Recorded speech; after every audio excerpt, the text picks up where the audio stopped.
Blog Talk Radio.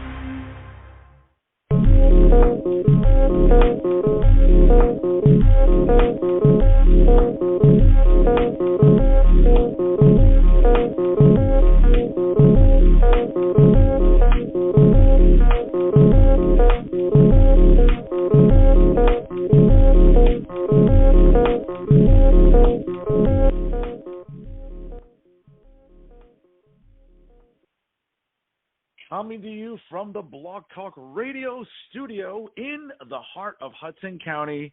Ladies and gentlemen, you know it's always in Union City, New Jersey. New Jersey's premier journalist, Fernando Uribe, and New Jersey's premier wrestling analyst, Patrick Rivera, bring you Working the Mark right here on Blog Talk Radio. Folks, I hope you're having a wonderful start to your President's Day weekend. A lot to talk about, certainly in the world of professional wrestling / sports entertainment. And no one better to talk about it and dissect it than my amazing broadcast partner. He is Patrick Rivera. What's up, PR? What's cracking? I'm PR from PR, the PR superstar. And I'm just happy to be here. We're actually not at the Blog Talk Radio studios. We're actually at the Blog Talk Radio Performance Center. All right. So, all right. Yeah, it's fantastic to be with you here live. And let's chop it up, my friend. Yeah, absolutely. Well, folks, you know, it is President's Day weekend, but it's also a wrestling-packed weekend as well, as obviously coming up tomorrow, Saturday, February 19th at 12 noon. We will have WWE's Elimination Chamber. Later in the evening, we'll have Impact Wrestling's No Surrender from New Orleans. So if you love professional wrestling, folks, you're going to be really loving tomorrow, as you'll be having it all day long. But at noontime, emanating from Jeddah in Saudi Arabia at the Jeddah Superdome, the Elimination Chamber, the pay-per-view itself, always a very interesting pay-per-view when it is obviously on, well, now Peacock, and certainly in previous years on the WWE Network.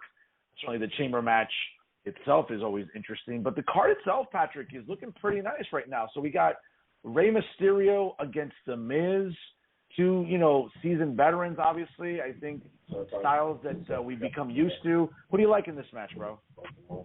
I'm going to go with Rey, only because I feel like they're going to open up the show with maybe a nice babyface win. Who knows? I mean, that might be opening match, but regardless of who goes over, I think it's just going to be exactly what they need it to be in terms of where it's positioned in the card. And Rey's the ultimate babyface, and Miz is a pretty darn good heel. So I think it's a pretty good match for them to start off the show with. But who knows? They might have the championship match start. You can't tell. I'm with you. Yeah, I'm with you. I'm going to go with The Miz. He's taken a few L's lately on pay-per-views. Maybe he's due for a win here. Who knows? But I'm going with The Miz. Well, he came to play. I don't know if you know that. Yeah, but that's right. That's right. And, Maryse might play a factor in the match, as she always does. Who knows? Maybe Maryse is not allowed in Saudi Arabia. She's too much. She's too much. Oh, that's right. That's right. We have an oppressive, backward society they're performing. That's right. Saudi Arabia. Wrong show, Fernando. Wrong show. We'll talk about that but anyways. Gotta call it like I see it. But maybe this is finally the pay-per-view where Dominic Mysterio maybe turns on his dad. We've been waiting for that for 3 years now. Who knows? This might be... He is Eddie's son. Yeah, well, that's true, too. We'll see. It should be a good match, whether it's the opener or somewhere in the middle of the card. We'll find out. We got a Falls Count Anywhere match. I'll be honest with you, dude. This really does nothing for me. Drew McIntyre against Madcap Moss. You got to believe that Happy Corbin will be at ringside. Maybe it plays a factor in the match. Again, when they drafted McIntyre to SmackDown, I understand that there's a pecking order when it comes to the championship. I'd like to see McIntyre in the title picture. That's not happening right now, but this kind of feud, I don't know really, other than elevating Madcap Moss, which does nothing for me either, other than like the ridiculous, absurd outfit. But, I see McIntyre picking up a win here. Yeah, I think Drew's going to get the win, but I'm on the opposite end of this. I like Madcap Moss. I think he's been pretty good with the chances he's been given. He looks believable. His shitty jokes and, working with Happy Corbin, I think are something that are going to kind of help him get over because I'll be honest, I mean, for me, at least personally, the Happy Corbin thing was really interesting to watch, to, see how they did it and how they worked it out. And surprisingly, it's worked for him. He's a pretty big heel. He's not a bad fucking worker. And I think it's only up for him, you know. And I think that Madcap Moss, he's got a lot of potential. He's a dude that, you know, you look at him and you see that he can do whatever needs to be done, at least from a wrestling perspective. So I'm looking forward to that match. I don't know about you. I mean, again, I'm sure it's just one of those filler matches. Hopefully, any reports about McIntyre having some neck discomfort, hopefully that'll be unsubstantiated. That's again, mostly gimmick. To your point. Yeah. Okay. Fair enough. Again, I just think it should be, you know, hopefully it's kind of a quick match, doesn't really consume too much time, considering it's a pretty long card. Moving along, you know, listen, it's kind of historic. You know, again, it's Saudi Arabia. It's that part of the world where women, you know, aren't really, you know, given too much freedom to wear whatever they want or whatever. But Ronda Rousey, the Royal Rumble winner this year, teams up with Naomi, and they face the SmackDown Women's Champion Charlotte Flair and Sonya Deville. You got to believe probably they'll be covered up in turtlenecks to wrestle in this match. But again, I get it. Maybe it's a filler until WrestleMania, until Ronda faces up against Charlotte. You know, Naomi and Sonya Deville, that's been an ongoing feud for months. Maybe this is kind of the culmination of this feud ultimately with this one. I like Ronda and Naomi to win this one at the Superdome in Jeddah. Yeah, I see Ronda and Naomi winning that one too. I think, honestly, for as backwards as it is, I think that there's been a lot of progress in terms of like them being able to put women wrestling in a match on a billboard to promote it in the city and outside of the arena. So, you know, small steps, but I mean, WWE is actually really helping kind of progress these things in a strange way. I mean, this isn't just the quote-unquote blood money deal that everybody likes to cry about. This is you know, them actually trying to do something there, you know, and them trying to actually do something good, you know. So, yeah, I mean, I think the faces are going to go over. Ronda's obviously a big name. I'm sure they know who Ronda is over there. And, yeah, pretty simple, straightforward match on that one. Yeah, I mean, hopefully this thing with Naomi and Sonya Deville gets put to rest already. It's been, I don't know, it was entertaining at first, but it just seems like Vince is You just don't like long-term booking? Well, you know, not in this case. I'm kind of over. I've never liked the whole Adam Pearce, Sonya Deville official storyline. It does nothing for me. It's like if Vince is on TV, it should just be Vince as the authority figure. This idea of delegating or, you know, the middleman, Adam can't go back. They do nothing for me. What's that? They can't go back. I mean, how long has it been since they first did the commissioner gimmick? I mean, what, before that, Gorilla Monsoon, Jack Tunney, you know what I'm saying? Like, come on. Like, they always have to have some sort of authority figure. Vince comes in because Vince is a personality, and for better or worse, he's going to get views because the marks despise him, but they still love him. Yeah. It's a very strange, abusive relationship that we've covered in previous episodes of Working the Marks with Fernando and Pat. Not a shameless piece of promotion in the middle of the show, but there you go. You know, take with that what you will. Well, again, but I don't know. I'm for the authority figure. I think Adam Pearce does the part well. I think Sonya, they found something good for her to do. She gets heat for better or worse. And she actually really kind of helped Naomi have a purpose instead of just wandering around being an athletic wrestler on the roster. Yeah, no, that's fair. That's fair. And again, Sonya Deville isn't one of those women I think that Vince is going to be pushing to the moon in a title picture, I think, ever again. I think, you know, she served her purpose, I think, at the time when she was teaming with Mandy Rose a couple of years ago. I think now she's, I think, gotten comfortable in this role, and I think she's performed really, really well on camera. To say the least. Sonya can talk. Sonya can talk, and Sonya can say believable things. You know what I mean? Yeah. Like, she can make you believe that she doesn't like something, you know? Yeah, and she's a badass, too. So you believe that she hated Naomi and vice versa, and that's why I think that program kind of worked. I agree. It'll be interesting to see exactly whether this culminates this feud or not. Moving on, another tag match on the card. The SmackDown Tag Team Championships on the line. The Usos defend against the Viking Raiders. Again, you know, you look at the Viking Raiders, Pat, for the last few years. I mean, when you watch them on the independent scene, you saw how menacing of a gimmick it was. Obviously, they went into NXT. They did a few rebrandings. Again, this match serves its purpose in terms of getting the Usos over. I don't see the Viking Raiders winning here. I see the Usos taking the tag titles into WrestleMania. We'll find out, obviously, in the next few weeks, leading up to April 1st and 2nd, collectively for WrestleMania in Dallas, where, the Usos, who they'll face. I mean, maybe a battle royal, maybe, who knows, maybe a gauntlet match. But I see the Usos retaining here. I could see it going either way, to be honest. I mean, maybe the Usos could win it back at WrestleMania 37. But I don't know. It's or is it 38? Are we coming up on 38? 38, that is correct. Yes. Okay, so WrestleMania 38. I don't know. I mean, it could go either way. They could have them drop it now just to get a pop in Saudi Arabia, with the new champs, and have the Usos go over and get the belts at WrestleMania. But I'll be honest, I've been a fan of the Viking Raiders since they were War Machine. Unfortunately, they couldn't keep that name when they ended up working for WWE, and they've been through quite a few experiences, even a Viking experience. So it's been a little difficult for them, to say the least. They've tried to show a lot of personality with those guys, whether people like it or not. That's what it was intended to do. And they showed that those guys have at least some character to kind of be a little bit more WWE-centric with the goofy, soap opera-esque type stuff. But at the end of the day, in the ring, those guys can go. And the Usos, in my opinion, are the best tag team in the world. And the Viking Raiders, that's another tag team, by the way, that's better than FTR. The Viking Raiders are a fantastic team, and it doesn't matter who really goes over in this situation. It's just going to be a good match, I think. And it could possibly be a sleeper on the card. I agree with you. I think it'll be very interesting to watch. And again, whether or not this sort of is the payoff and ends the feud, we'll find out obviously tomorrow during Elimination Chamber.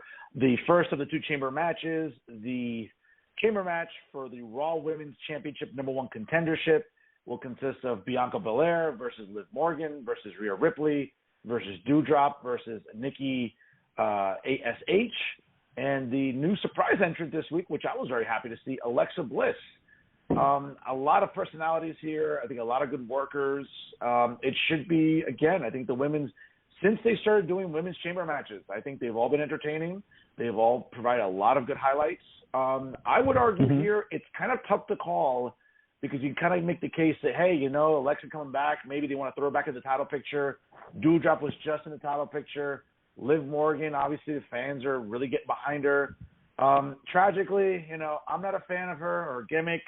I don't like it. I think it's corny. I mean, whatever. But I foresee Bianca Belair winning the Elimination Chamber and thus getting her rematch, or at least a chance for the Raw Women's Championship coming up now in WrestleMania. Not a fan of her. I don't like the gimmick. I just don't like some girl hopping around twirling her hair. I don't know. It just does nothing for me. Can I ask you a question? Sure. Seriously? Sure. How do you like Britt Baker, but you don't like Bianca Belair? I never said that. The corniest thing we've ever seen. The whole gimmick is corny. And you don't like Bianca Belair? Bianca Belair's a better wrestler. That's Bianca fine. Belair's a better wrestler. That's fine. I'm sorry. I just don't understand. Understand something. Okay, my fandom for Britt Baker is predicated more so on the fact that I'm devoted to her, her fiance, that I am a huge Adam Cole fan. I simply like Britt Baker because I think she's entertaining from the sense that she's a real life dentist, that she has, she's a doctor in dentistry. I respect that. Now, again, is she a great wrestler? No. Has she ever been voted best women's wrestler? She's not even the best wrestling dentist. She's not even the best wrestling dentist. Well, okay? you can make the case. Isaac Yankham's a better wrestling dentist.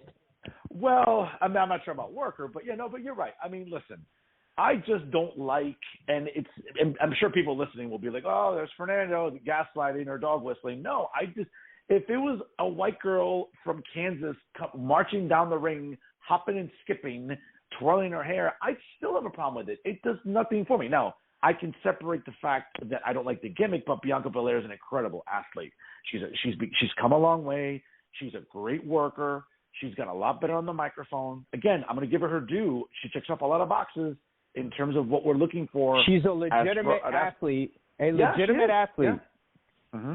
Yes, no, she is. She is. She checks off a lot of boxes about what Vince is looking for in terms of WWE superstars, especially in the women's division. I will concede all those points, bro. I just don't like the gimmick. It could be, I don't care if she was white, black, Asian, Hispanic. I don't care for a girl hopping and skipping, hopping down the bunny trail, with twirling her hair. Nobody said anything about race, bro. All right. What's that? Well, people who know. Nobody said anything about race, bro. I'm just saying. Well, they both have sassy girl gimmicks. They both have sassy girl gimmicks, okay? They both have sassy girl gimmicks. But one's a fucking dentist. And the other one's an Olympic athlete. That's fair. No, that's fair. That's fair. She's a collegiate athlete, certainly All-American, absolutely, at the University of Tennessee. No question about Bianca Belair. I think she's, again, the future in that women's division. I'm not a fan of the gimmick, but I'm a fan of her in-ring work because she has come a long way since we've seen her really on the scene. Okay. I think that's fair. Listen, Dr. Uribe That's fair, Professor. That's Dr. fair. Uribe can be objective. Dr. Uribe can be objective. All right. I see Bianca Belair going over in the chamber and being the number one contender. Me too. I mean, absolutely. I mean, look, from the moment Becky came back at SummerSlam and squashed her and, kind of took an underhanded approach to beating her, they've been planting the seed in people's heads that Becky is afraid of her. And I think if you're going to have Charlotte versus Ronda, then the only logical solution is Bianca versus Becky. And I think it's going to be a fantastic match, and I'm really excited to see what happens there. But who knows? They might swerve us for all we know. We don't know what could happen. But if I'm really looking at it from a way this is probably what's going to happen, it's Bianca is going to go over. Come on.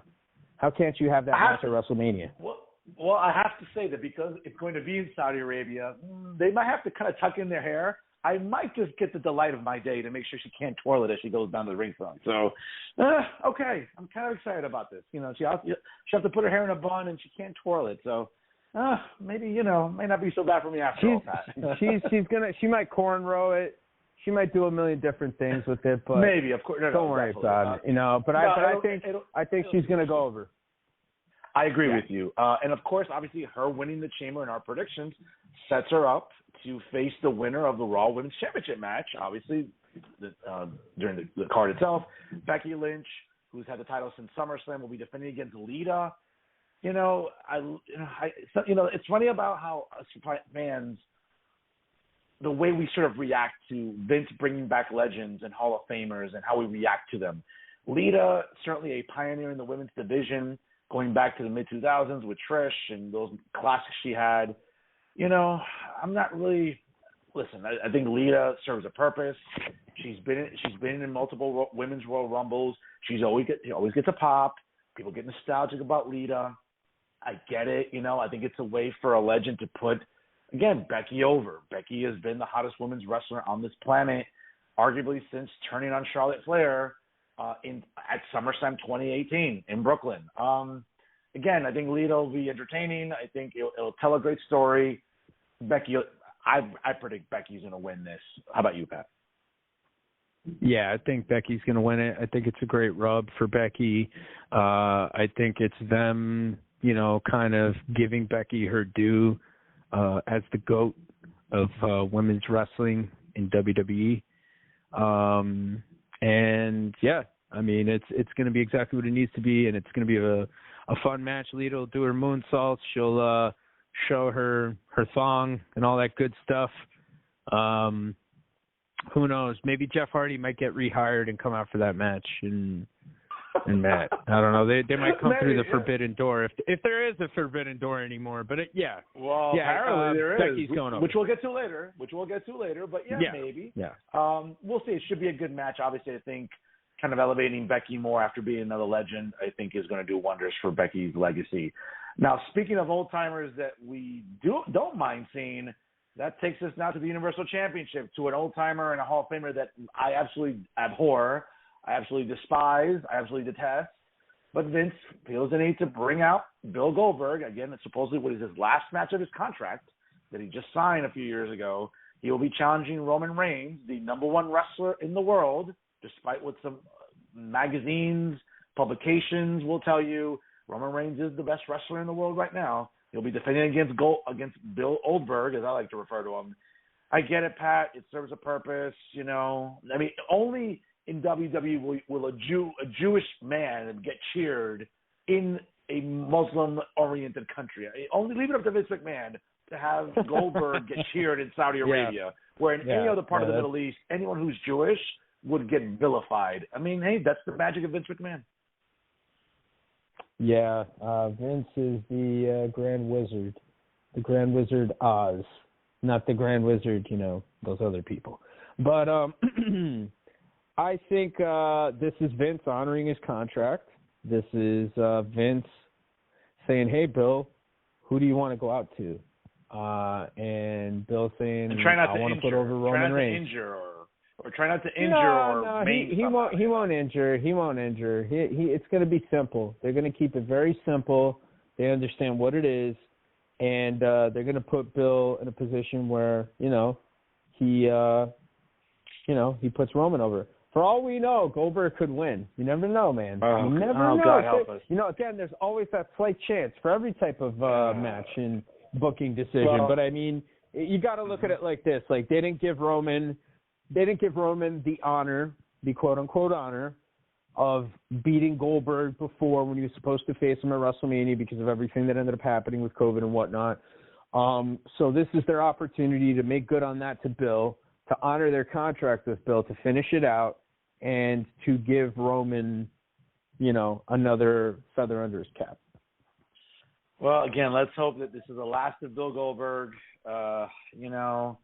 I'm just so over Bill Goldberg. Why? Well, because Bill Goldberg's a guy that's never really cared about the business, never cared to get better in the ring, never cared other than making money, which is fine.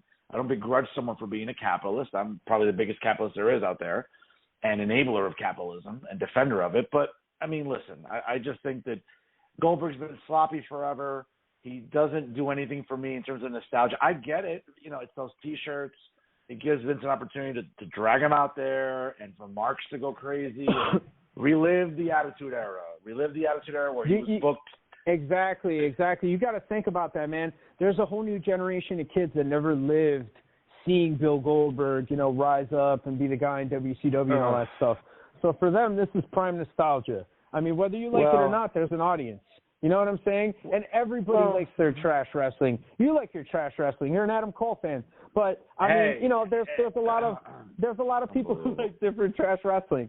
But I mean, look, Bill serves a purpose, for better or worse. I'm not a fan, but I understand his purpose in wrestling, and I understand what Vince, or at least I think I understand what Vince is trying to do with him, which is make money at the end of the day.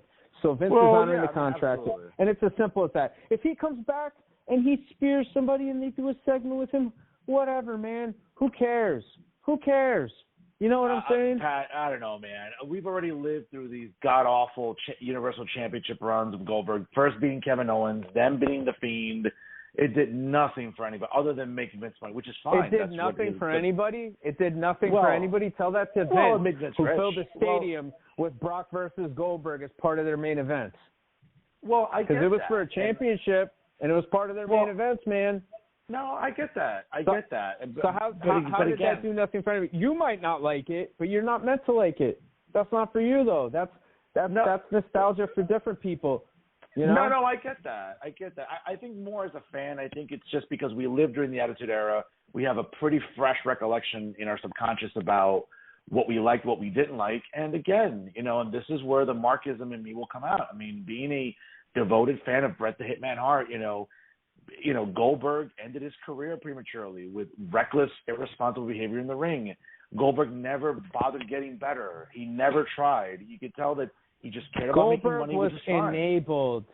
Goldberg was enabled by Bischoff and everybody that was backstage in WCW. Nobody ever told him to get better. And Bret even acknowledged that himself. If Brett knew that he was a problem, then maybe Brett should have worked a different style match. I'm sorry. No, that's fair. And I got nothing but respect for Bret the Hitman Hart. But maybe he should have gone to creative, and they should have worked out something where he rolls him up, where Goldberg goes for a spear on him, and Bret leapfrogs him. He hits the corner. Bret schoolboys him. You know what I'm saying? Like, you leave it where, like, Bret outsmarts him, which makes sense because at that point Bret was obviously a much more seasoned wrestler than he was. No, so, I get that. Why not book it different? You know, there's a lot of people to blame. I mean, look, again, I'm not a Goldberg fan, but I recognize the fact that, like, you know, people make a lot of mistakes. Like, Bret, I'm sure in his mind, the way he was thinking, because he's proud of himself as a worker, he's going to be like, you know what? I can carry Goldberg to a good match. You know what I'm saying? Which is a challenge. And I'm sure that he tried to do that. But maybe I think, you know, in hindsight, you know, it should have been a different type of match, man. You know what I'm saying? Because the guy was very reckless, and he was unfortunately enabled because they were making money. No, Pat, listen, you make great points. I've never been a fan. I'm hoping that, again, this is the last date that Vince ever signs him to. I think there are plenty of other legends you could probably bring in that you want to give a rub to an up-and-coming star. I just think I'm tired of Goldberg. You know, I get it. It's not for me. You know, fine. You know, it's a new generation of kids that never saw Goldberg. I'm like, in my mind, I'm like, why subject him to this garbage? But again, you know, Vince knows how to make money. Vince knows how to stir up the nostalgia. It should be hopefully a quick match. Roman goes over. You build on that legacy going into WrestleMania. And, of course, speaking of WrestleMania, the Elimination Chamber match on the men's side will deal with WWE Champion Bobby Lashley defending against Brock Lesnar, against also AJ Styles, against Seth Rollins, against Matt Riddle, and also against Austin Theory, which a lot of people are looking at as Vince McMahon's sort of new ball of clay that he's molding into a potential main eventer in the future. I think this is a really good match, a lot of contrasting styles in the chamber. You know, I'd like to see Bobby Lashley retain. I don't like the idea of Bobby just being a transitional champion. I think last year, if you remember, when he won the title from Miz, for a better part of 2021, he was a really convincing champion. He drew gate. He sold merch. I think he was, again, a menacing champion. I'd like to see Bobby retain. I don't want to see Bobby be another casualty of the transitional championship. But who knows? I'm picking Bobby Lashley. All right. I like this match. I like all the participants. I like what this match could be. I think it's going to be really cool. It's going to be interesting. I'm mostly excited about Matt Riddle and Brock Lesnar mixing it up at some point in the match, because that's going to be interesting to see how Brock reacts to Matt and his antics of the past. But I don't know. I mean, I'm kind of torn on this one. I want Bobby to keep the title because I like Lashley as champion. I feel like he should keep it. And I don't really feel like Roman and Brock necessarily needs it. But maybe they want to put the title on Brock, have Brock get his win back because that was a bogus win. And, you know, maybe champion versus champion. And do it for Roman's title so that way you could at least do Brock and Bobby later on at, like, maybe SummerSlam, let's say. Well, folks, and remember, you know, Lesnar is still the Rumble winner, so he can still invoke his championship match. I mean, again, he's been booked in this chamber match. You could very much have him winning, which wouldn't surprise me, and then setting up the title versus title at WrestleMania, whether it's night one or night two in Dallas remains to be seen. It should be a good chamber match. Should be a good pay-per-view. Again, coming to you from Saudi Arabia. Premium live event. Yes, tomorrow, 12 p.m. Pay-per-view on Peacock. It's a premium live event. You're not paying per view anymore. That's an antiquated term, at least for WWE pay-per-views. It's a pay-per-month. You're paying per month to subscribe to Peacock to watch the pay-per-views. It's not pay-per. That's an antiquated term. Well, PR, I'm a bit of a traditionalist. I still call it professional wrestling. I'll still call it pay-per-views. I mean, that's just me. It's sports entertainment, and it's a premier live event. All right. I can't. Folks, I can't sometimes. But it should be a good card, folks, tomorrow starting at 12 Eastern time. Let's go around the news cycle here. Obviously, two big news bits this week. Number one, it seems like Cody Rhodes' contract with AEW has expired. It seems as if Tony Khan and him could not come to an agreement.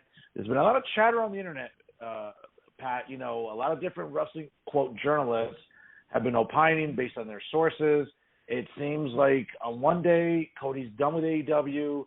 He's no longer an executive vice president. It seems like there's interest from Vince to bring him into WWE. What's fact and fiction, bro? I don't know, man. This one's tough to call. But I'm going to say let's watch this play out. And I think that's the most interesting part of it all, is that it's making people think. You know what I'm saying? There's a school of thought that it's a work, but then they canceled the show, the second season of their reality TV show that he was doing. I mean, at this point, to me, it seems like, they couldn't negotiate for them to stay on as EVPs. And, Khan just wanted him to work, and he just wanted to incentivize the wrestling instead of letting him retain that role and be able to kind of slow down with the wrestling, focus on the entertainment aspect, and then, be an EVP. But I guess Khan doesn't want anybody involved in creative anymore. And, there's a lot of rumors about what's going on there, what hasn't been going on there. Nobody knows, but Cody could be gone, but this also could be an incredibly elaborate work. And it could make him probably the biggest heel in wrestling, somehow. Pat, let's be honest. Why would Tony Khan need anybody in creative? Apparently, and we'll get to a little bit of why that's relevant and significant in a few minutes. But, no, I'm with you. I think this is a very interesting story. Certainly, whoever has leverage here remains to be seen. I don't see Cody as this tremendous needle mover.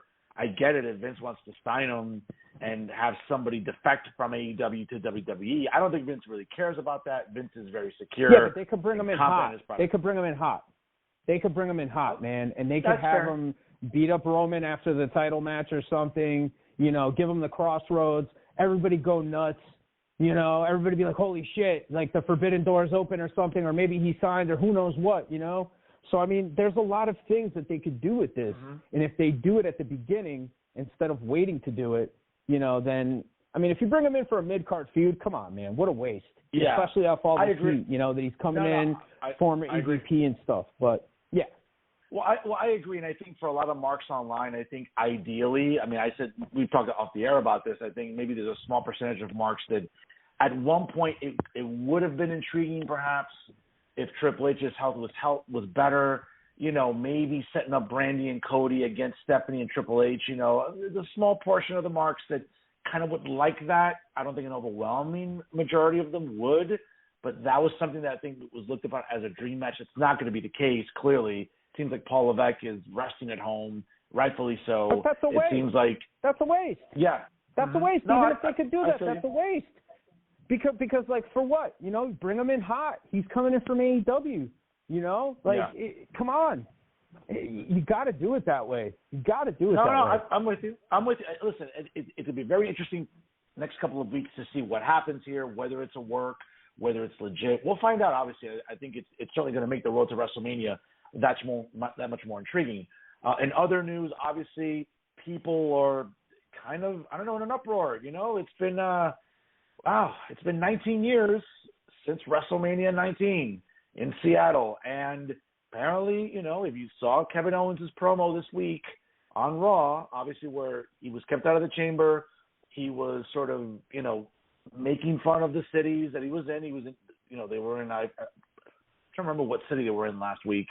But he was sort of ridiculing that city. He was ridiculing about not being able to go to WrestleMania, but he also was making fun of Texas.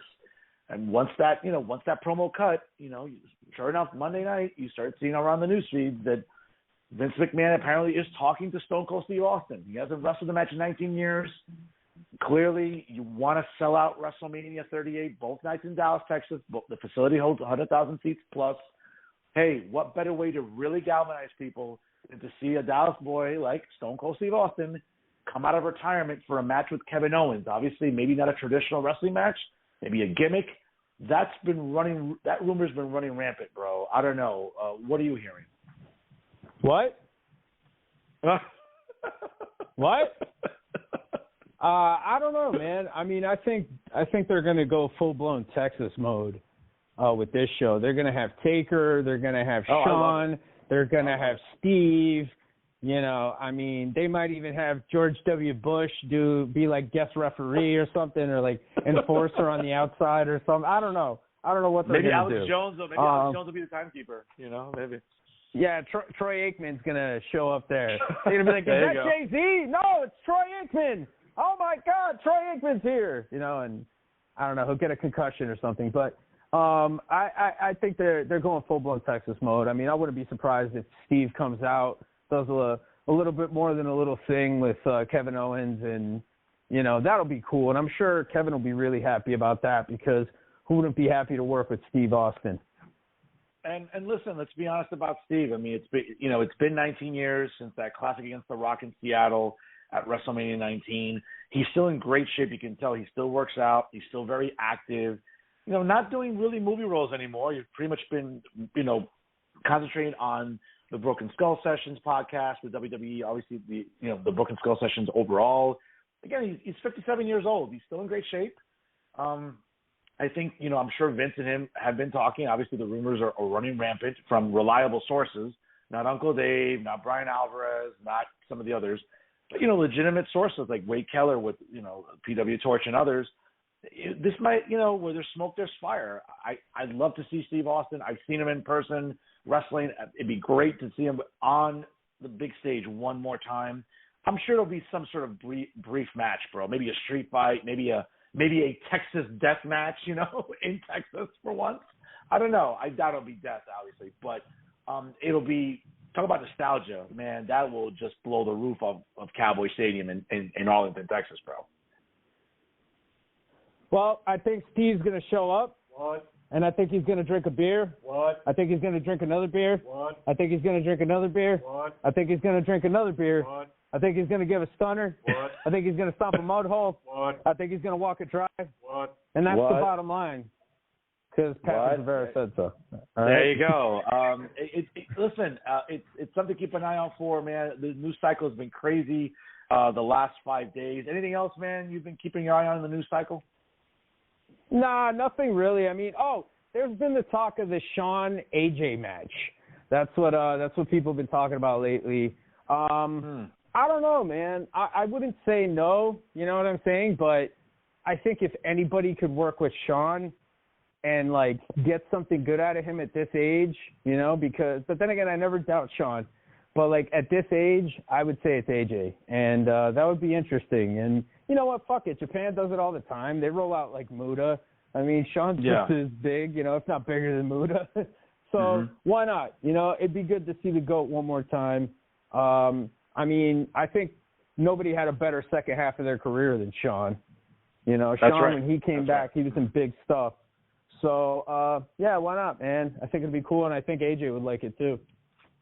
I think it'll be. Listen, I think that creates a lot of dream matches, not just, you know, playing WWE 2K on our PlayStations or Xboxes.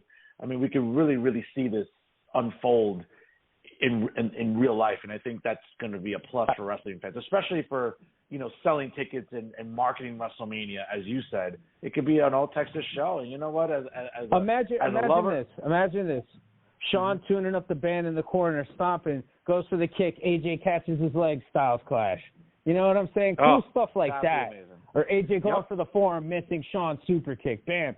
You know, there's a lot of great possibilities. But yeah, this is a fantasy matchup. It's a video game matchup. And absolutely. Let's see if it happens. Listen, I think you're right, and it seems like maybe an all Texas type of theme WrestleMania. I would love that. I'm as big a fan of the freedom-loving state of Texas as there is, so I'm excited. So I think it'll be something definitely to keep an eye out for. But folks, you know, our topic this week that Patrick and I have really, really been sort of dwelling on and really, really been itemizing is, and it's very simple because, you know, we started thinking to ourselves, you know, why are AEW fans so sensitive?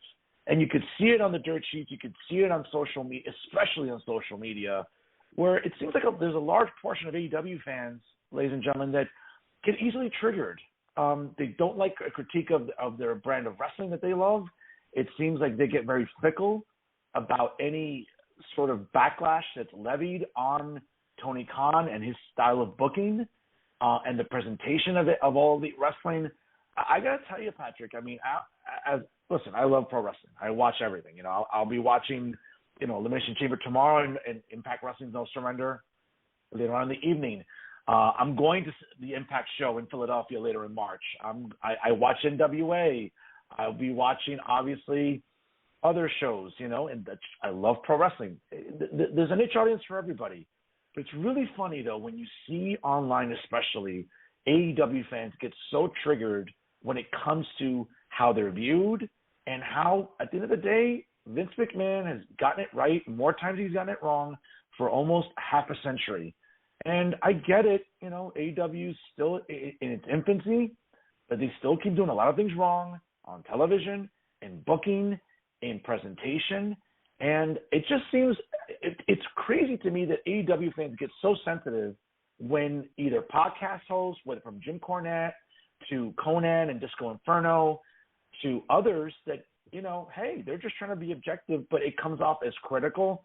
I just have to laugh when AEW fans take to social media and just get all sanctimonious with their manufactured outrage. I think it's always good for a laugh, bro.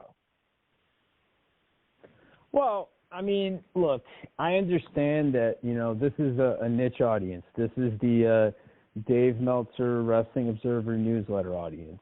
This is the hipster Mark audience, the people that, think it's ironic to go to like a PWG show on the weekend and they drink their IPAs, which my friend CC says tastes like cat piss. But, which I wonder how he knows how cat piss tastes, but that's a whole other conversation. He has a thin mustache. I just think that, they want their thing to succeed, right? And they're finally starting to get the pieces to be able to succeed more. But the problem is that Tony Khan isn't doing hot things. He isn't doing things that are going to draw people. He's not drawing casual fans. You know what I'm saying? He's stuck with that Wrestling Observer newsletter audience, and he wants to just continue to feed them and feed them and feed them in hopes that maybe it'll rain on them or something and they'll multiply like gremlins. But it's not the case, and he has to your point in previous episodes where we've talked about AEW, he needs to kind of grow their media presence a little bit more. He needs to get the Johnny Knoxville. He should try and get Kanye West. You know how many people would tune in just to see Kanye West? I mean, he's got the money. I mean, if he's not stalking Pete Davidson or something, he could show up. But there's so many things that he should be doing that he's not doing to grow his audience past the Mark audience. And it's kind of easy to look at it and to criticize it, if you're somebody who knows anything about wrestling and, you're a casual wrestling fan or somebody that used to follow wrestling maybe 10 or 20 years ago, but you're not really into it anymore. You're happy it's still around, but you're not really into it anymore, I mean, these are the people that Tony Khan should have been picking up, If you would have had CM Punk come in hot, do something hot, or be interesting, or do a talking program, where he gets over the young guys, but he's still people are tuning in to see if he's going to finally wrestle. If you brought in Bryan Danielson and had him beat Kenny Omega immediately, and you didn't mess around with that stupid ranking system and all these dumb things that kind of prevent him from booking the best stuff that he can at times, he would be in a better position, man. And I think a lot more people would respect him. But I think he's going to just send out these people. And, I mean, if he ends up getting Gabe Sapolsky, that'll be a good move for him. Then you could see things getting positive. If he gets Regal backstage as an agent or something, then things are going to get better. Because now you're not going to have these guys do these useless things in the middle of the week when 800,000 people are tuning in and maybe break their arm or God knows, worse. So this is what I think he's missing out on. These are the key things, and I think the fans get triggered because they don't like to hear it. And instead of them being yeah, you know what, these are the things that kind of suck about AEW and it needs to be better, they just kind of see what WWE is doing and just criticize that and talk about how great it is because they have this darling that was there that got released for whatever reason. I don't know. Well, you raise a good point. And we've talked about in previous episodes where, again, I think Tony Khan continues to drop the ball as it pertains to, making the product more mainstream, getting celebrities. I mean, case in point, this past Wednesday on Dynamite. Okay, for everyone who loves Cobra Kai on Netflix and loves that series, seeing Martin Cove show up on Dynamite with Britt Baker. For those of you who don't watch Cobra Kai, obviously that's John Kreese. From the series. I mean, yeah, that's, those are little baby steps, but it needs to be quicker. You need to get more celebrities on the show. You need to make it more mainstream because at the end of the day, I think we talked about this off the air where, and we'll talk about today's breaking news about the Wrestling Observer newsletter. when it comes to promoter of the year, I mean, let's be honest. Last Sunday we watched the Super Bowl, and congratulations to the Los Angeles Rams. Well, guess what? After holding the Lombardi Trophy up in the air, after holding the Lombardi Trophy, guess what? A lot of the players on the field were holding. They were holding WWE Championship belts with the Rams, plates on them. And guess what? Yes, that's a mainstream thing. And you know what? This is where Tony Khan. It's really funny to me where AEW enjoys being on a national network now, like TBS. TBS is much more easier to find on basic cable channels and streaming services as opposed to TNT. You know what? The NHL is on TNT. Guess what? Baseball, if it does start on time, right, whether it's the Braves or anything else, this is where Tony Khan's got to take advantage. Get some of your stars out there. Bring in people from TBS. Not people from Go Big Show. I don't really care about that show. I mean, I get that Rosario Dawson's a mainstream actress. Fine. Bring her in, but bring in other actors, actresses, singers. I mean, you bring in Snoop Dogg for an appearance on Dynamite maybe almost 2 years ago, and you don't follow up with that. This is where Tony Khan, again, if you're the promoter of the year, you need to be promoting and, get mainstream people. Yeah, it was great to see Martin Cole this week, but get Ralph Macchio, get William Zabka. These are mainstream stars that make that series famous, that people watch. Get other athletes in here. And when you are critical of AEW and say they're not doing enough to, relate to a mainstream audience, AEW fans take to social media and they get very sensitive. And I just think it's funny where, Vince has the blueprint on this. He's been doing it for almost 40 years. Again, folks, let's not forget, back in WrestleMania 1 in 1985, guess what? During the infancy of MTV, what did he do? He gambled, rolled the dice, and joined up with MTV. And MTV was, guess what? You saw Hulk Hogan. You saw Mr. T. You saw WrestleMania get advertised on MTV, which was, at the time, and to some extent, a popular music video channel. And Vince was smart to do that for the foreseeable future. Get celebrities involved every time and any time as possible. Tony Khan just thinks, well, our audience can just suffice. No, because 2 weeks ago, they had 1.1 and change million people tune into Dynamite. And this past Wednesday, it was flatter than the Mets in October in Citi Field, where it was maybe 850,000 people tuned into Dynamite. That's a real disappointment there. And I don't know what Tony Khan, I don't know if it's a panic mode that he should be in, but I'd be panicking if I were Tony Khan, Patrick. Well, to your point, Fernando, I actually have some numbers. This one comes from a friend to the show at AEW Botches. And again, I'm going to have to use some adult language. Fucking yikes. AEW Dynamite viewership in the dumpster. January 26th, 1,100,000. February 2nd, 954,000. February 9th, 1,129,000. February 16th, 869,000. That's a 24% drop. Okay? A 24% drop. So, as this Twitter user said, now this number is a game changer. Mwahahaha. Expect a flurry of special announcements from Tony. I mean, look, they're goofing on the stuff that he's doing. They're goofing on all the announcements because the ratings aren't backing that up. I mean, you had Keith Lee and Jay White debut, and granted, both are very good wrestlers, but what did that do? What did that do? That wasn't a game changer. That was nothing. That's another good worker in a company that has no direction as far as their booking goes. They're waiting forever. Oh, long-term booking, long-term. Well, we did this in the demo. We did that in the demo. Well, guess what? The people these advertisers, they know that they're going to get it wholesale at WWE. And some weeks it might not be there. But overall, it's going to be there because people are going to tune into that. Because people know that that's a steady wrestling product. And they need to get to that point. They need to provide something hot to be able to compete. And I think, again, a lot of fans are just happy with the fact that they have all these good wrestlers, but they're not really making any noise. And it's just a wait and see. Oh, you're going to see. I mean, again, it goes back to Punk and Bryan. You didn't bring these guys in hot. David Chancellor CM Punk's name for 7 years. You bring him in and you have him wrestle a kid. No offense to Darby Allin, but that's a fact. Like, nobody wants to see that. This was a guy who was the longest reigning WWE champ of the modern era for a while. You know, you want to put them in something hot. And they didn't do that, and they waited, you know. And the match with Darby was good, don't get me wrong, but come on, got to do better than that.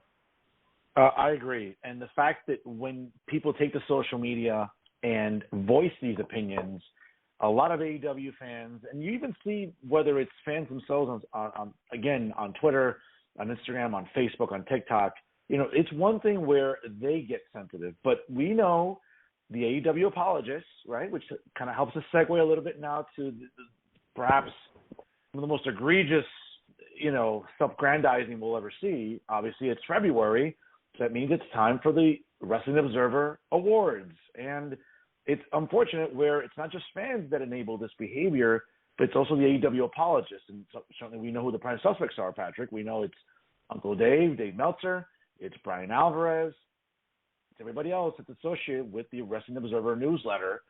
And, you know, case in point, bro, today, you know, we saw the list that came out for the Wrestling Observer Awards. And I got to tell you, I mean, this is just, I thought last year was disgraceful. I thought last year was laughable and probably really bad comedy. But you know what? Let's give credit to Dave Meltzer. He outdid himself. Last year's stupidity is now stupidity on HGH, steroids, and any other performance-enhancing narcotic you can think of with this year's Observer Awards. And for our audience who maybe aren't aware, you know, let's look at some of these categories here. And to no one's surprise, Patrick, Kenny Omega was voted as the Wrestler of the Year, earning 629 first-place votes. I don't know who that was. Maybe Dave, his mother, his cousin, I don't know, his sister, who knows, dog, cat, whatever. You know, second was Roman Reigns with only 90 first-place votes. Shinjo Takagi in third with 46 first-place votes. Bryan Danielson in fourth with 127 votes.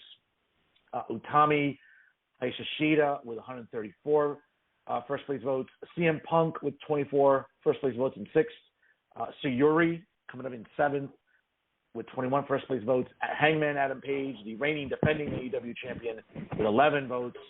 Katsugi Nakajima with 4 first-place votes at number 9, and Jon Moxley running out the top 10 with only 1 first-place vote. Patrick, anybody that has eyes and ears knows that for the last calendar year, if not the last 2 calendar years, Roman Reigns has been the Wrestler of the Year. He has put on more compelling matches. His promos have been better. Yes, he's had Paul Heyman at his side, but guess what? Kenny Omega needed to have Don Callis at his side. Roman Reigns does not need him. Does not need Paul Heyman at his side. He can cut very convincing promos as a ruthless heel. This is just, again, egregious. And, you know, obviously Omega's win, again, is just, it's laughable. It's, you know, it's Dave justifying that, yes, this is a guy who held 3 championships in 3 different promotions. This is not Vader, okay, folks? This is not Vader, who held multiple championships on different continents. Yeah, sorry, Kenny Omega is not the Wrestler of the Year. But leave it to Dave Meltzer and the readership, Patrick, of the Wrestling Observer to justify this madness. I'm not surprised. I don't know why people get worked up by this anymore. Like, you know what it is. You know what they're going to do. You know they're going to put over all the AEW guys. You know they're going to shit on WWE at every turn. And they're gonna big these guys up to make them seem like they're bigger competitors than what they actually are. Vince doesn't need them. Vince could put out a publication himself. Vince created his own awards. He created the Slammies. Vince is like, hey, I have a Hall of Fame. I'm going to honor myself, you know, and these other people that I want to pick up that are under the stuff that I own. You know, and that's what he did. So he doesn't need the Wrestling Observer newsletter stuff. Like, that's whatever. Plus, once AEW came around, that whole thing changed. Before, it was pretty objective, you know, but now it's just like, it's way too much. It's overkill. It's like, come on, man. Really? Like, really? Well, speaking of overkill, obviously the tag team of the year, to no one's surprise, is the Young Bucks. I think that's just foolish. I think if you talk about the tag team of the year in terms of quality matches, in terms of storytelling, you got to give it to the Usos, as far as I'm concerned. I have not seen what the breakdown was in terms of votes, first place votes, etc. I don't know who else was on the list. I mean, I'd make the case that, you know, the Usos should have won that award, hands down. But again, Uncle Dave and the readership, right, whatever that consists of, with the Wrestling Observer newsletter, somehow can justify the Young Bucks being the tag team of the year. They all like spot wrestling. They all like spot wrestling, dude. That's what they like. Like, they're into spot wrestling. They want to see dudes take like 55 Canadian destroyers and like kick out at 1.5. You know, like that's what they like. So of course they're gonna vote for this stuff. Come on. No, like, I agree. Listen, I'm with you. Best on interviews / promos, MJF. Okay. As far as being a heel, I think I can live with this. I would say Roman Reigns. I think I would call it a tie. I think what Roman's been doing for the last calendar year, 2 years as a ruthless heel, has been gold. It's been glorious. Not to take anything away from Bobby Roode. Well, Roman does it without cussing. That's the other thing. Roman don't cuss. That's right. Yeah. You know what? I would have said it's a tie between MJF and Roman Reigns for best promos. Match of the year. The cage match at All Out in Chicago last September. The Young Bucks, defending the tag titles against the Lucha Brothers. Now, again, Dave made a point to say that it was determined solely by first place votes. That was not the match of the year. It was a high spot overkill match, if anything, on steroids once again. I would not have called that the match of the year. I think there's a lot of other nominees that I could think of. I would argue Reigns Cena, as much as I don't like John Cena. That match, the storytelling, the background, that's a match of the year candidate. I would argue that Lashley and McIntyre at WrestleMania in Tampa, that's another match of the year I probably would have voted for. Lucha Brothers and Young Bucks, man, it was just spot after spot. It was a spot fest. It was 57 super kicks, 27 Canadian destroyers, 10 swantons. It was just so, I don't know. It wasn't for me, but again, that niche audience really, really liked it. See, here's the thing. If they did all that stuff, and then at the end of the match, like Penta stabbed one of them to win the match, then I'd be like, you know what? That was worth it. Because they had to do all that to get to the point where they had to stab each other or shoot each other. Like, if Matt Jackson pistol whipped Rey Fenix, I'd be like, oh, damn, this is nuts. And he'd be like, quit right now. And he points a gun at his head, and that's how he beats him. Like, wow, that's crazy. And I'd be like, okay, fair. That's really fucking out there. Pardon my French. But, yeah. No, I mean, it's overkill, and these guys like this stuff. So, again, I'm not surprised. Like, Meltzer's going to come up with this category like wrestlers that eat pizza the best way, the Young Bucks.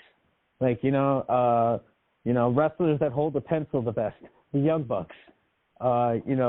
Wrestlers that make the best waffles, the Young Bucks. He's just going to keep coming up with these ridiculous categories to put over the Young Bucks. So any category that the Young Bucks or Kenny are in, they're going to win, no matter what. Well, speaking of Kenny, again, he was the winner in the feud of the year. Him and Hangman Page, that was not the feud of the year. I mean, for the love of God.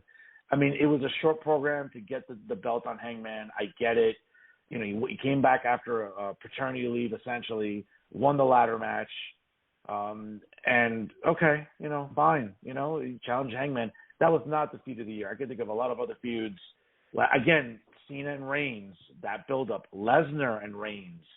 Again, I just think I really have to question, Patrick, sort of, and again, I'm not trying to say this in a sanctimonious, condescending way, which I can be sometimes. I have to kind of question the intellect here of who these readers are and these voters are for the Observer newsletter, because I just don't think they're being objective. But what else is new? Most improved wrestler, Ty Conti. I like Ty Conti. She's nice to look at. Can I say something real quick? Can I just cut you off there for a second? Because in regards to feud of the year, I mean, dude, you could go indies. You could go a lot of different ways. Ricky Shane Page against Nick Gage. That was a long-standing feud. You could look at Okada and Will Ospreay. Okada and Will Ospreay was a really good feud last year. I don't know. It's a bit ridiculous, but yeah, as you said, it's no objectivity whatsoever. It's awful. Most improved Ty Conti. Again, really nice girl to look at. She's improved, I would say, yes. I mean, I think that, not drastically improved. I mean, obviously from her NXT Who else days. was in the category? Yeah, that's the problem. That's the question, too. Yeah, I won't waste my hard-earned money to subscribe to the newsletter, so I don't get to see sort of like the other nominees. Obviously right now it's just listing winners. It'd be interesting to see who those nominees were. Most underrated wrestler was Ricochet. Not a lot of TV time this past calendar year. Not a guy that I think has been used in a way that I think fans would have wanted to see him used when he was such a breakout star at NXT. When he first got called up to the main roster, I think him and, he was booked in such a way that made him, again, inspiring, death-defying with some of his stunts and his moves in the ring. Yeah, he's the high spot guy. Yeah, he definitely is. Rookie of the Year, this is ridiculous. Jade Cargill. It's funny to me when I see AEW fans justifying something like that. I was reading social media today and seeing, obviously, and again, listen, if you win the award, whatever, you want to plug it in your social media, you want to, pat yourself on the back. Hey, no one, listen, I'm never going to begrudge anyone for putting themselves over, okay? I do it every day.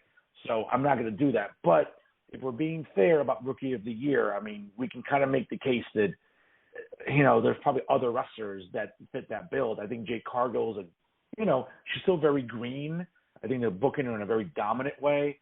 I would not have given her that award. That's me personally, Patrick. Anybody that comes up to mind for you for Rookie of the Year? I don't disagree with it. I think that she has a look. I think that they're working with her on how to get better.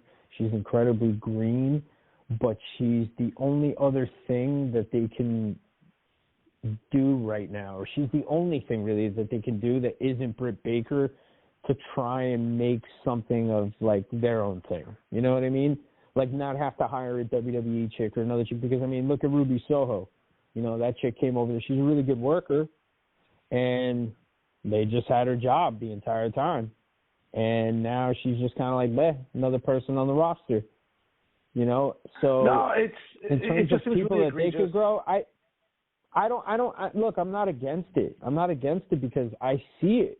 Like, and when we talked about that match before, that championship match, I said they're probably going to give it to Cargill because she checks off a lot of boxes. So, I mean, as far as their homegrown talent, because she's really their homegrown talent, they got to continue to push her, and they got to continue to feature her in a strong way, and hopefully she'll improve over time. No, I agree. Best non-wrestler, Paul Heyman. I don't disagree with that. I think Paul Heyman's role in the role that he's played, in the storyline about being divided between Roman Reigns and Brock Lesnar. I think it's been a good tug of war a little bit with Paul Heyman. Again, he's brilliant on the microphone. He's brilliant in the presentation. No, I don't disagree there. Today I made a point to go on Twitter and just roast this guy because there's no way that anyone with ears would say that the best announcer for the second year in a row is Excalibur. But I just think that's awful. While the readership at the Wrestling Observer have the worst announcer as Corey Graves, I would flip it. Corey Graves, maybe Pat McAfee to some extent, I think has been a welcome breath of fresh air on WWE programming. But there is no way, Patrick, that Excalibur, the mark with a mask, not just 1 year, but 2 years in a row now, is the best announcer. I'm sorry.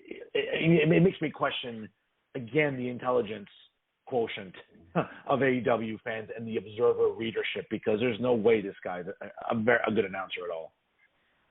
They're going to put over their product. That's it. They're just going to put over their product. Like, I don't know what else to say beyond that. I mean, he kind of puts himself over more than he puts the product over, which is kind of funny. He'll always talk about how he wrestled somebody in a back alley in like Nicaragua somewhere, and I always find that kind of funny. But I mean, they're gonna put Excalibur over. They're gonna put all the people, all the weak parts, all the stuff that they know are the weak parts. They're gonna put that over the most. And, Corey Graves, he goes a little overboard with the homages to Bobby Heenan and stuff like that. I think, once, twice, but no 3 times a lady there. And, I think he should have kind of just left it as it was and let Bobby's stuff stand. But he's very good at what he does, and he's definitely better at what he does than what Excalibur does. But like I said, they're going to put their people over. Again, it's not surprising. Second year in a row, the promoter of the year and the booker of the year goes to Anthony Khan. Wow, you want to talk about Uncle Dave? Listen, can we file an Oprah request, Patrick, to see maybe the bank statements of Dave Meltzer, because there's got to be a direct deposit from Shad Khan somewhere in Uncle Dave's bank statements, because, my God, promoter of the year and booker of the year, there have been some poorly booked pay-per-views and dynamites as well as rampages. If this is what the readership at Observer thinks is good booking, I'd hate to see what they think is bad booking. I mean, like I said before, they're going to put over their weakest parts, the biggest. And Tony Khan, he's a decent matchmaker. He can put together hot things here and there, but he doesn't do it consistently. I mean, I'm not surprised, dude. They're going to put over all their people. So it's Booker of the Year, Promoter of the Year. Yeah, Promotion of the Year, to no one's surprise, All Elite Wrestling, Best Weekly TV Show, Dynamite, Best Gimmick, surprising, Roman Reigns, Worst Gimmick, Alexa Bliss. I think they're wrong on that, because Alexa Bliss was not the worst gimmick.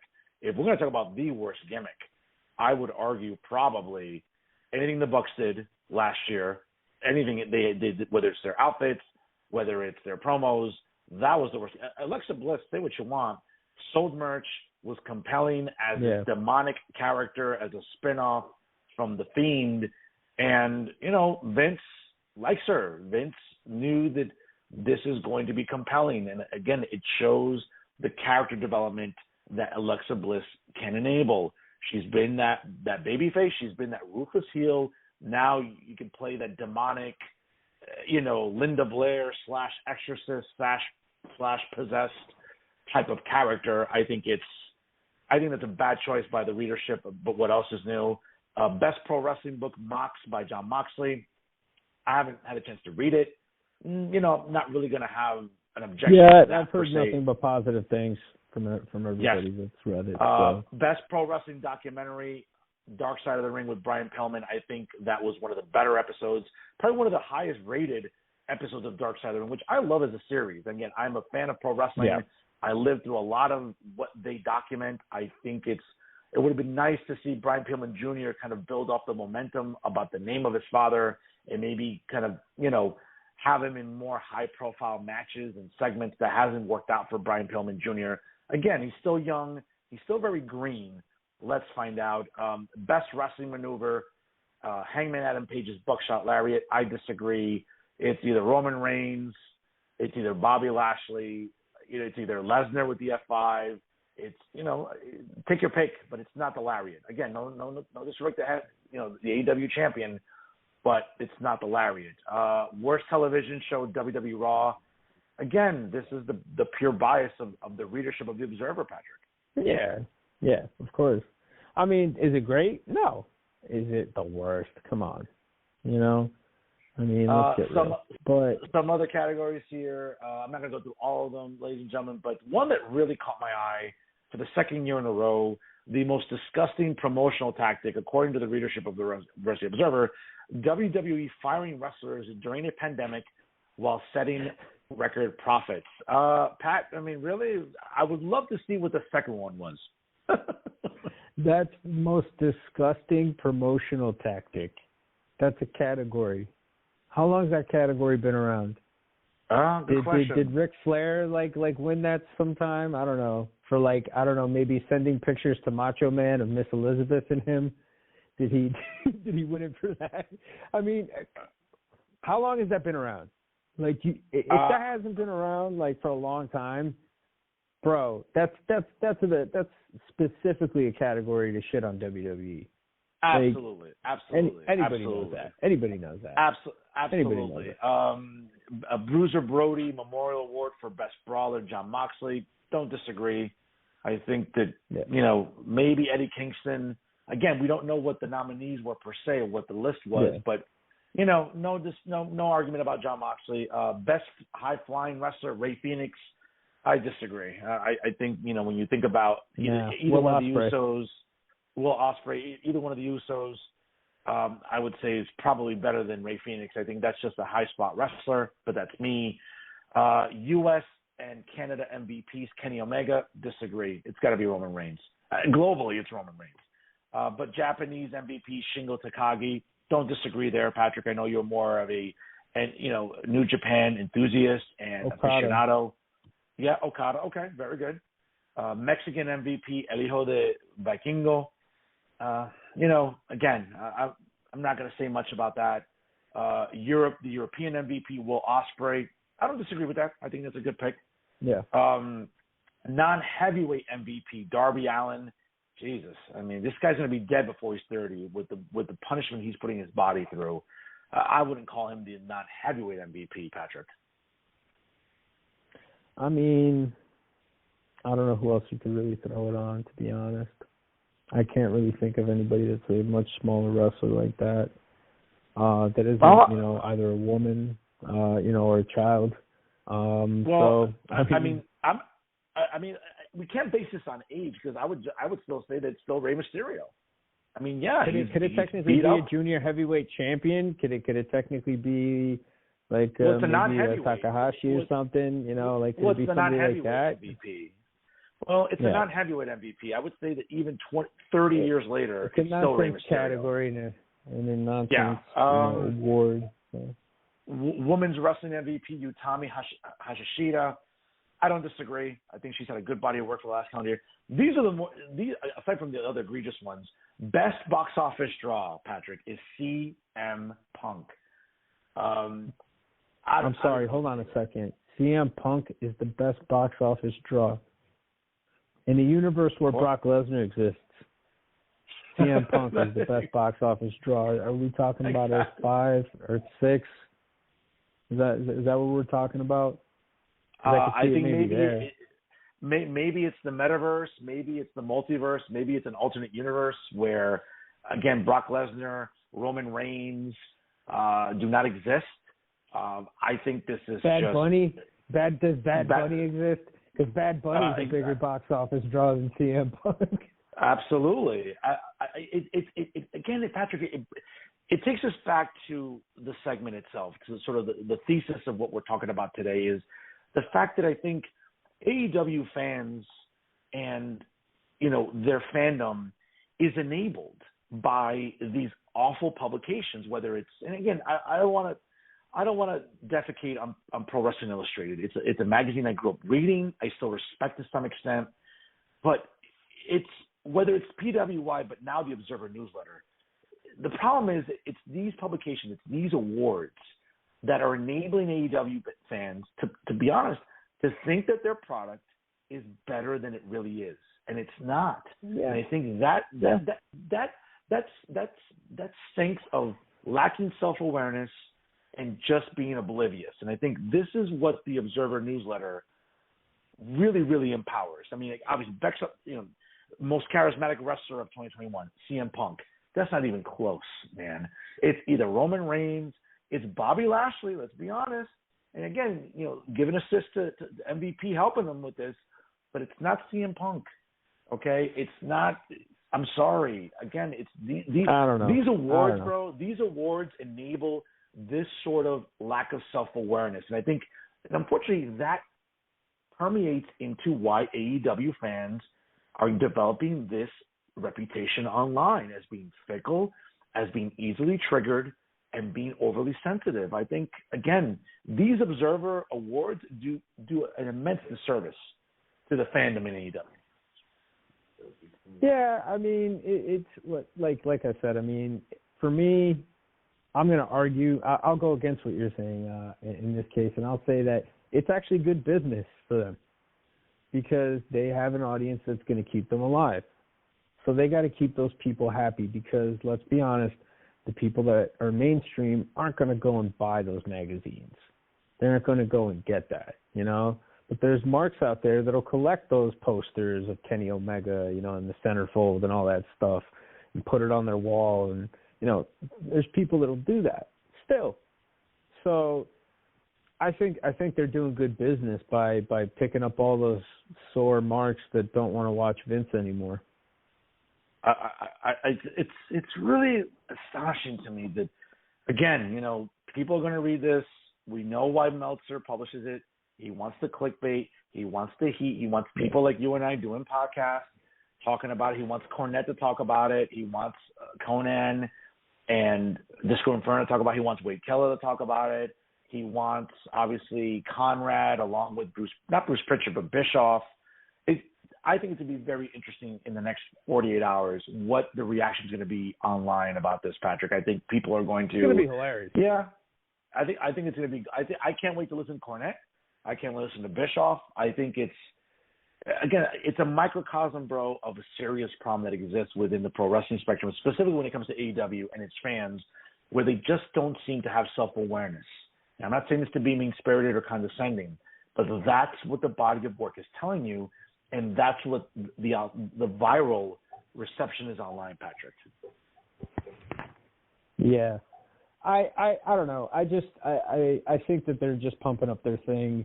They want it to be bigger than what it is. They do have a lot of good workers, and they're hoping that it'll pan out in the long run. But I'm sorry, I just don't think that if you're not hooking an audience now, what's it going to matter in 6 months from now? You know, you got to pick up these casuals, dude. Casuals are kind of like swing voters. You know, you got to pick them up, man. You got to be able to sway them somehow to come and watch your product. And there's a lot of people that don't like WWE that they could have picked up a long time ago, especially considering the roster that they have. But they failed to do that because they don't do hot stuff consistently. And then in between, you got dudes like, you know, Orange Cassidy and Danhausen and all this stuff. And look, those guys, they're good for what they do. But, like, I don't think that's the kind of stuff that translates to, like, you know, mainstream audiences. It doesn't. And Vince does his goofy shit too, but Vince does his goofy stuff in a different way, you know? And he knows for the most part, what works and what doesn't. And even if it doesn't, it's still going to get heat anyway because everybody's just going to shit on whatever Vince does no matter what. So, and it's still fun. I agree. Folks, we're going to leave it right there for this week here. And, again, we hope you really enjoyed this show for this week here. Again, a lot of wrestling this weekend. Elimination Chamber tomorrow on Peacock at 12 noon.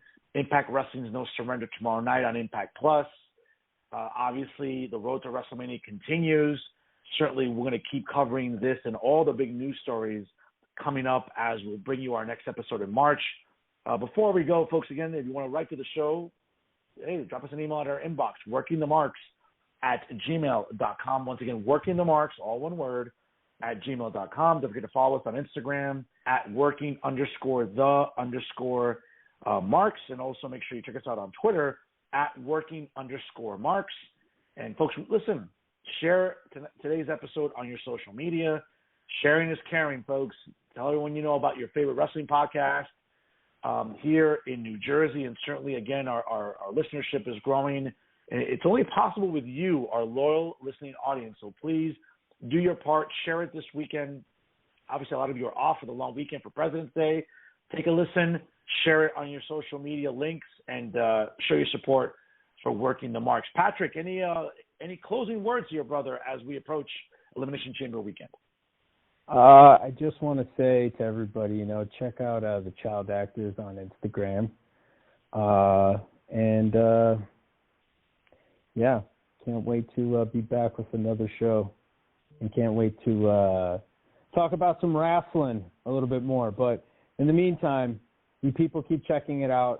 I come and fact check the show if you can. And from what I understand, breaking news, I think Neil Young is leaving Blog Talk Radio because we're on Blog Talk Radio. So, well, I guess we've got ourselves in quite a pickle with our views here, huh?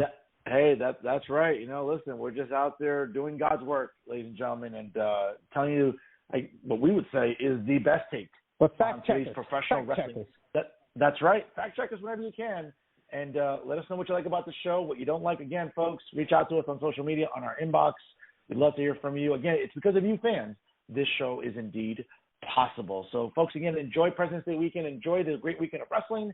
We'll come to you coming up in the first weekend of March for our next show here on Blog Talk Radio. Again, check out previous episodes by going to www.blogtalkradio.com/working the marks. And certainly make sure that you share that. It's available free of charge on any PC, Mac, smartphone, or tablet. Download it. Once again, folks, www.blogtalkradio.com/workingthemarks. We'd love to hear what you have to say about the newest wrestling podcast on the social media airwaves and also once again on Blog Talk Radio. Ladies and gentlemen, he is New Jersey's premier wrestling analyst, Patrick Vincent Rivera. I'm New Jersey's premier journalist, Fernando Uribe. That's right. Saying so long, folks. Enjoy the wrestling, and we'll see you next time right here on Working the Marks on Blog Talk Radio. Órale, güey.